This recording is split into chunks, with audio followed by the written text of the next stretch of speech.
네, 소프트웨어 기업들이 혹독한 시험대에 섰습니다. 생성형 AI 모델이 하루가 다르게 진화를 거듭하면서 소프트웨어 기업들을 대처할 것이라는 우려가 높아지고 있습니다. 뉴욕 증시에서 관련 기업들의 주가가 줄줄이 떨어지면서 기술주에도 하향 압력을 미쳤죠. 특히 클로드 코워크를 내놓은 미국의 AI 기업 엔스로픽이 주목을 받았습니다. 엔스로픽 어떤 기업인지, 소프트웨어 산업은 정말 종말로 가는지, 국내 증시엔 어떤 영향을 줄지 강정수 블루닷 AI 연구센터장 모시고 들어보겠습니다. 센터장 어서 오십시오. 안녕하세요. 그러니까 소프트웨어 기업들이 지금 뉴욕 증시에서 줄줄이 떨어지면서 소프트웨어 기업들 정말 큰일 났다, 종말이 온다, 이런 우려가 있는데 그 우려를 촉발시킨 게 AI 스타트 기업 엔트로픽의 클로드 코워크입니다. 클로드. 네. 이게 뭡니까? 우선 뭐 우려라고 저는 생각이 들고요. 종말은 오지 않을 거라는 걸 미리 말씀을 드리고 시작을 하겠습니다. 네. 클로드라는 것은 엔트로픽이라는 기업에서 만드는 챗GPT와 같은 오픈 AI와 같은 기업이 엔트로픽이고, 오픈 AI에서 챗GPT를 만들고 구글에서 제미나이를 만드는 것처럼 엔트로픽이라는 회사에서 클로드를 만듭니다. 클로드라는 것은 대단히 매출이 잘 나오고 성능도 좋고요. 주로 개발자들이 많이 쓰는 전문가들이 좀 더 많이 쓰는 챗GPT랑 유사한 제품이라고 보시면 됩니다. 네. 이 클로드가 개발자들이 많이 쓴다라는 것은 코딩을 대신 해줘요. 코딩을 대신. 네, 그러니까 예를 들자면 코딩에 강정수는 이러이러한 것이 필요한데 이런 거 좀 만들어 줄 수 있어요. 그럼 만들어 줍니다. 그러니까 이렇게 쉽게 얘기할 수 있어요. 이런 걸 바이브 코딩이라고도 얘기하는데요.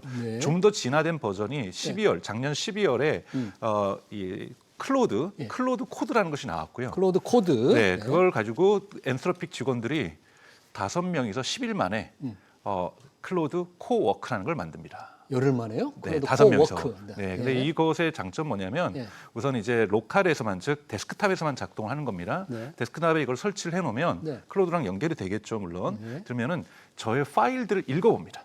자기가. 네, 그래서 제가 어떤 업무를 주면은 그 업무에 필요한 파일들을 그 안에서 있을 거라고 생각하고 찾아봅니다. 없으면 없다고 얘기를 하고, 그래서 찾아봐서 그 파일 속에서 처리한 거죠. 이번 달 그 엑셀 파일 6개에 이번 달 회사 재무제표 관련된 거 있는데 이번 달 결산해줘. 그러면 결산을 해놓습니다. 자기가 다 찾아가지고 파일 찾아. 이렇게 하다 보니까 여기서 느끼는 건 뭐냐면은 무언가를 결과물을 내놓는 것도 중요하지만 파일을 읽을 수 있다라는 것. 파일을 찾아서 읽는다. 그렇죠. 필요에 따라서 파일을 찾아서 읽는 거고, 이 파일하고 이 파일 간에 뭔가 계산이 맞지가 않아. 그런 것도 찾아내고. 이러면서 내가 무엇을 고쳐야 될지, 고치는 방향에 대한 뭔가 디렉션이 있다고 하면 그것에 따라서 고치고, 이런 식으로 모든 일들을 진행할 수 있다 보니까 사람들이 이거는 정말 기업에서 할 수 있는 일들을 해놓겠는데 얘기를 하면서 그것에 되게 놀랐고요. 보통 그동안에는 이런 생성형 AI가 단순하거나 좀 반복적인 일은 좀 대체할 거라고 했는데 이 정도는 단순 반복이 아니잖아요. 그렇죠. 코딩 쪽은 요즘 대단히 많이 진화하고 있어서 요즘 뭐 미국에 있는 쇼피파이라고 하는 캐나다의 지금 회사죠. 이 쇼피파이 같은 경우는 직원들이 과거에는 회의 끝나고 우리 어떤 프로토팁을 소프트웨어로 만들어 볼까라고 해서 결정이 되면 뭐 한 달에 걸쳐서 6주에 걸쳐서 만들어 왔는데 요즘 우리 내일 회의할 거니까 뭐 각자 의견이 있으면 와, 그러면은 한 6명이서 프로토타입을 만들어 갖고 오는 거예요. 개발을 해서 오는 거죠.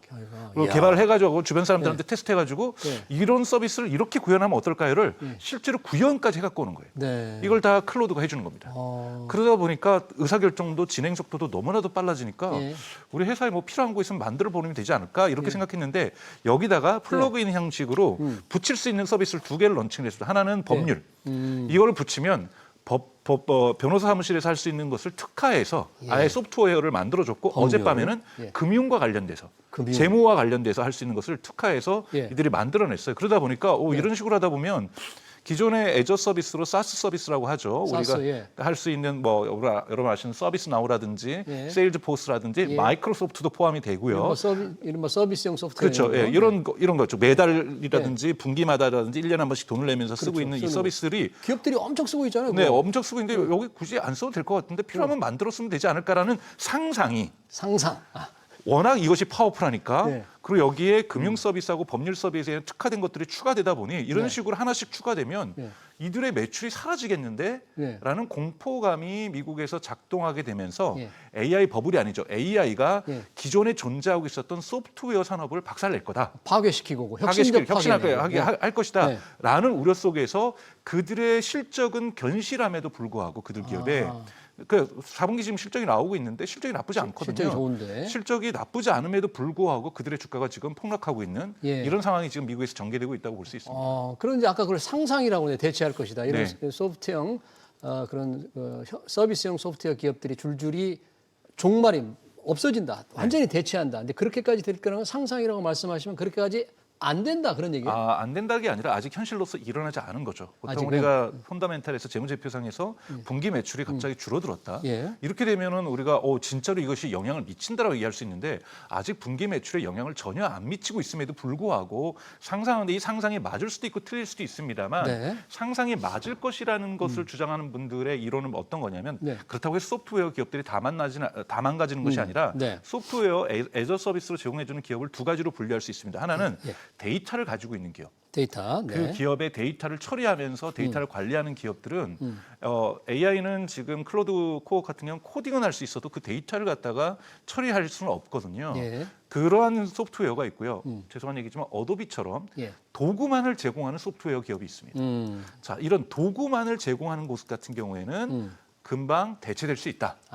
그러네요. 그런데 예를 들자면 단순하게 법률사무소에서 쓸 수 있는 뭐 판례를 조사해서 소장을 써준다 예. 이런 것들은 대체가 되겠죠. 근데 이런 서비스가 뭐 소프트웨어 시장에서 크지는 않았거든요. 그런 업무를 자동화시킬 줄 수 있을 뿐인 건데요. 네. 우리가 뭐 SAP라고 단정을 짓죠. SAP 예. 같은 경우에 기업에서 많이 쓰는데 ERP 시스템에서 많이 쓰고 있죠. 네. 그러면 재무 처리도 하죠, 구매 처리도 하죠, 조직의 인사 평가도 들어가 있죠. 네. 그럼 이 인사 평가 데이터를 어떻게 유지할 거며 보통 우리가 CRM이라고 하는 고객들 정보와 고객들 리스트와 네. 그들의 지금까지 구매 이력들을 다 적혀놓는 데이터베이스가 있으면서 그걸 관리하는 것이 보통 ERP 시스템이라고 할 수 있는데요. 과연 AI가 이러한 솔루션을 특정 어떤 업무를 대체할 수 있는 것은 현재 만들 수 있지만 과연 이런 ERP 시스템까지 대체할 수 있을 것인가에 대해서는 전문가들이 아직까지는 물음표를 찍고 있다라는 거죠. 그렇군요. 물론 시간이 한참 지나면 가능할 수 있지만 모르지만. 이것이 지금 2026년 네. 2월 둘째 주에 주가가 폭락할 이유가 되지는 않는다라고 보는 거고 네. 그러다 보니까 추가적으로 예를 들자면 지금 2년 동안 기술주에 투자한 분들이 사실은 많은 돈을 벌었거든요. 예. 이 차익 실현에 대한 효과도 분명히 있는 거고 그 차익 실현을 하려서 언제쯤 할까 하는데 했는데? 어머 소프트웨어 기업들 전망이 안 좋을 수 있다네. 어머 이참에 한번 나는 털고 가자. 예. 이쪽이 터니까 일종의 눈덩이 효과처럼 그럼 나도 털까? 나도 더 빠지네. 나도 털까? 이러면서 이러한 이미 이익을 본 분들이 차익 실현을 지금 하고 있는 하나의 효과도 있는 거고. 예. 그리고 또 하나 여러분 아시는 것처럼 지금 미국의 매크로 상황이 대단히 불확실성이 있잖아요. 달러가 진짜 강세로 갈 건지 약세로 갈 건지도 그렇죠.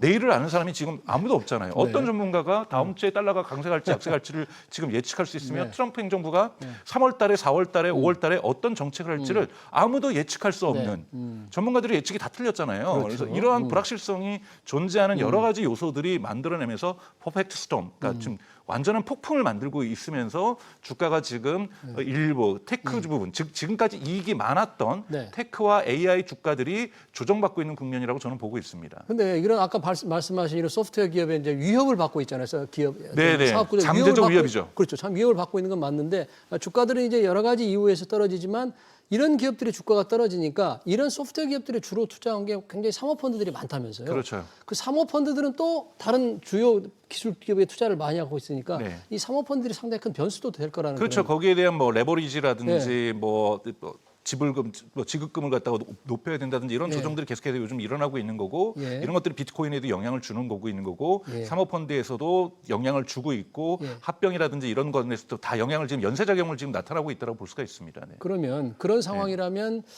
우리 증시에도 지금 영향을 받는 게 우리 뭐 AI 버블이 다시 생기는 거 아닌가? AI 거품이 이렇게까지 생각하는 건데 이거하고는 좀 직접적인 연결은 안 되는 그렇죠. 거예요. 저는 이거는 AI 버블이 아니라 AI가 주는 AI 외 산업에 주는 산업적인 위협이 보통 일자리도 사라질 거다, 뭐 다 사라질 거다. 로봇에 의해서 사무직도 사라지고 블루칼라도 사라질 거라고 하지만 네. 그것의 징조가 지금 나타나고 있거나 이것에 의해서 주가에 영향을 받지 않습니다만 네. 소프트웨어는 더 빨리 사라지겠는데 소프트웨어로 돈 벌었던 기업들은 더 빨리 망하겠는데 네. 이 생각이 훨씬 더 일자리가 총체적으로 사라진다. 로봇에 의해서 대체된다는 생각보다 더욱더 현실적인 스케줄로 다가왔다는 거죠. 그거는 아까 말씀드렸던 엔트로픽의 그 클로드의 코어기라든지 코드라든지 이 서비스가 가질 수 있는 위력과 완벽함 네. 여기에 투자자들이 놀라고 있다고 볼 수가 있습니다. 그러네요. 지금 우리 강정수 센터장님의 말이나 젠슨왕 엔비디아 최고 경영자의 말이나 좀 같은 것 같아요.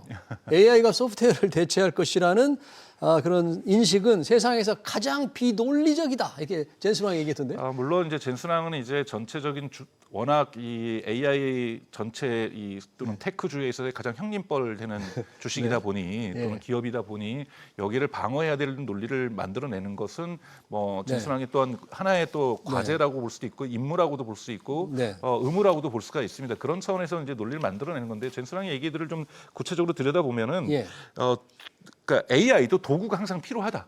도구가 필요하다. 네, 우리가 보통 인간도 도구를 통해서 인간의 문명이 발전한 거잖아요. 불을 사용하고 철기를 사용하고 석기를 사용하고 수레바퀴 사용하고 컴퓨터 사용하고 스마트폰 사용하고 이렇게 도구를 사용하면서 인간의 문명도 발전했고 인간 스스로도 발전했던 것처럼 우리가 AI 에이전트라는 것은 인간이 만들어 놓은 도구를 쓰면서 AI가 더 발전하는 거거든요. 제가 1월 달에서 했던 해무 재무제표들을 갖다가 보면서 엑셀 파일들을 열어보고 이 엑셀이라는 게 도구인 거죠. 그렇죠. 이 도구 위에서 AI는 작동한다는 것이 젠슨왕의 논리이기 때문에 많은 소프트웨어 기업들이 하나의 많은 다양한 도구들을 가지고 있어서 이 도구와 AI가 만날 때 그 효과가 증폭돼서 생산성이 좋아지는 거지. 생산성이 좋아져서 효율적으로 작동하는 것이지. 그들의 요금이 저렴해질 수는 있지만 그 소프트웨어가 필요 없게 되지는 않을 것이다. 거기에는 다양한 디테일한 회사 업무에 필요한 도구들이 존재하는 거고 이 도구의 생산성이 좋아지는 거지 도구가 대체되지는 않을 거라는 것이 젠슨왕의 주장입니다. 그러면 이 소프트웨어 기업들의 주가가 좀 줄줄이 좀 추락을 했는데 어느 정도 지금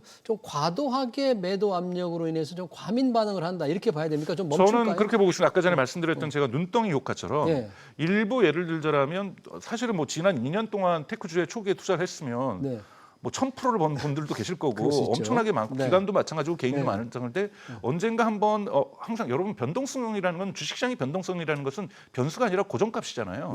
항상 높이 올라가면 그 다음에 조정이 오는 거고 항상 매년 5%의 조정은 평균적으로 3번씩 오고 있는 거고 10%의 조정도 한 번씩 꼭씩 오는 이러한 상황에서 조정 국면 오기 직전에 한번 털어보자라고 하시는 분들, 이 차익 실현을 하자라는 분들이 분명히 존재하고 있었고 이런 부분들이 지금 클로드의 충격, AI 충격과 이 차익 실현 을 하고자 하는 분들 그리고 불확실성 이런 것들이 세계가 저는 딱 삼박자가 맞아떨어지고 있는 국면이라고 보는 것이 봅니다. 그래서 왜냐하면 만약에 실적을 이번에 만약에 실적 국면에서 발표가 된 거니까요. 실적에서 정말 서비스 나우라든지 뭐 워크데이라든지 뭐 세일즈포스의 실적이 이익이 막 줄어들고 있고 성장률이 줄어들고 가이던스가 뭐 끔찍하고 이래서 떨어지는 거면 이거는 펀다멘탈의 변화이기 때문에 분명하게 큰 지속성을 갖고 있다고 볼 수가 있는데요.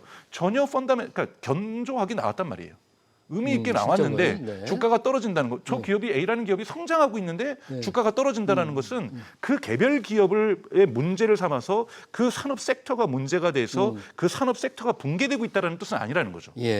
그러면 그게 우리 반도체, 우리 국내 반도체 하드웨어로 만약 소프트웨어 영향을 받고 그런 기업들이 문제가 생겨서 결국은 우리 반도체까지 영향을 줄까, 하드웨어도 영향을 줄까 하는 우려 또는 AI 전체 기업에 대한 우려 이런 건 조금 과잉됐다라고 볼 수가 있습니다. 예를 들자면 뭐 한국의 주식도 지금 성장하고 있는 것에도 이런 스토리와 상상 속에서 상상이 아래로 내려가는 상상이 아니라 위로 올라가는 상상이 있어서 이것도 눈덩이처럼 계속해서 투자자들과 유동성이 들어오면서 올라가고 있는 것도 있고 이런 건 언젠가 또 한국 시장도 조정을 받는 시기가 오겠죠. 그런데 지금 미국 소프트웨어 기업과 반도체와의 관계성은 직접적으로 연관성 저는 없다고 보고 있습니다. 네, 잘 알겠습니다. 생성의 AI 기업 엔트로픽의 클로드 코워크 관련해서 소프트웨어 기업들의 영향 그리고 우리 시장의 영향까지 잘 들었습니다. 지금까지 강정수 블루닷 AI 연구센터장이었습니다. 센터장님 고맙습니다. 고맙습니다.